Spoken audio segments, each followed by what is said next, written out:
കഠിനാധ്വാനികളും ദൈവഭക്തരുമായിരുന്നു. ചെറിയ കുട്ടിയായിരിക്കുമ്പോൾ തന്നെ വിശുദ്ധ ഡൊമിനിക് സാവിയോ ദൈവത്തിനെയും അവിടുത്തെ സഭയെയും വളരെയധികം സ്നേഹിച്ചിരുന്നു.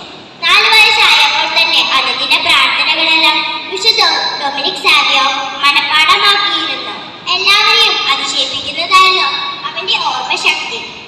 എല്ലാ കാര്യങ്ങളും നിശ്ചിത സമയത്ത് ചൊല്ലാൻ മറ്റുള്ളവരെ ഓർമ്മിപ്പിക്കുവാനും വിശുദ്ധ ഡൊമിനിക് സാവിയോ പ്രത്യേക താല്പര്യം കാണിച്ചിരുന്നു.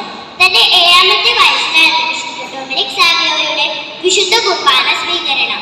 അന്നേ ദിവസം 4 കാര്യങ്ങളാണ് വിശുദ്ധ ഡൊമിനിക് സാവിയോ പ്രതിജ്ഞ എടുത്തത്. ഞാൻ അടുക്കൽ കുമ്പസാരിക്കും. കുമ്പസാരക്കാരൻ അനുവദിക്കുന്നതനുസരിച്ച് ഞാൻ വിശുദ്ധ കുർബാന സ്വീകരിക്കും. കടമുള്ള ദിവസങ്ങൾ ഞാൻ പരിശുദ്ധമായി ആചരിക്കും. മാതാവും ഈശോയും എന്റെ സ്നേഹിതരായിരിക്കും.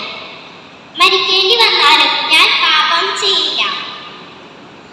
പ്രായത്തിൽ കവിഞ്ഞ പക്വതയായിരുന്നു വിശുദ്ധ ഡൊമിനിക്കിന്റേത്. വിശുദ്ധ ഡൊമിനിക് പറയാറുണ്ട്, എനിക്ക് വലിയ